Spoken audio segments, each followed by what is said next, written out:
Hello everybody, ఈరోజు Telangana style అల్చంత గుడాలు. ఇవి చాలా బాగుంటాయి. అల్చంత గుడాలే కదా అని అనుకోకండి, నేను చెప్పినట్టుగా చెయ్యండి. ఎంత టేస్టీగా ఉంటాయో, మంచి ప్రోటీన్ ఫుడ్ కూడా. దీన్ని ఎలా చేయాలో చూద్దాం. ఫస్ట్ అల్చంతలను తీసుకొని కుక్కర్లో 2 విజిల్స్ ఇప్పివ్వాలి. తర్వాత మూత తీసి కొంచెం సాల్ట్ వేసి ఇంకొక విజిల్ ఇప్పివ్వాలి. తర్వాత ఇట్లా జాలీలో పోసుకోవాలి. చూడండి, మరీ మెత్తగా ఉడకలేదు, పలుకుగా లేదు, ఇలా మంచిగా ఉడకాలి. తర్వాత స్టవ్ పైన గిన్నె పెట్టేసుకొని ఆయిల్ పోసుకోవాలి.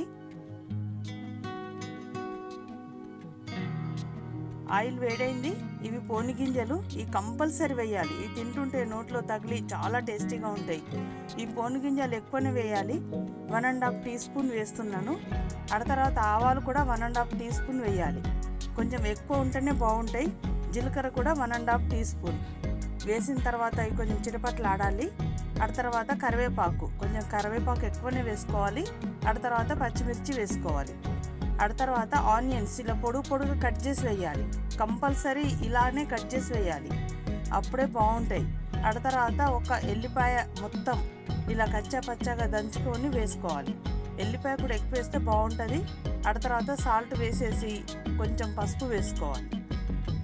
అంతా ఒకసారి కలుపుకొని మనం ఉడికించి పెట్టుకున్న అల్చంతలను వేసేసి ఒక 2 నిమిషాలు మంచిగా ఈ మసాలా అంతా వీటికి పట్టేలాగా ఫ్రై చేసుకోవాలి. ఇప్పుడు కొంచెం కారపొడి వేయాలి. ఒకసారి అంతా మంచి కలుపుకోవాలి. ఈ గుడాలు నాన్ వెజ్తో తిన్నా, మనకు నిమ్మరసం పిండుకొని తిన్నా, ఎలా తిన్నా చాలా బాగుంటాయి. ఇలా కొత్తిమీర వేసేసి సర్వ్ చేసుకోవడమే. చూడండి, టేస్టీగా ఉండే అల్చంత గుడాలు రెడీ అయిపోయినాయి.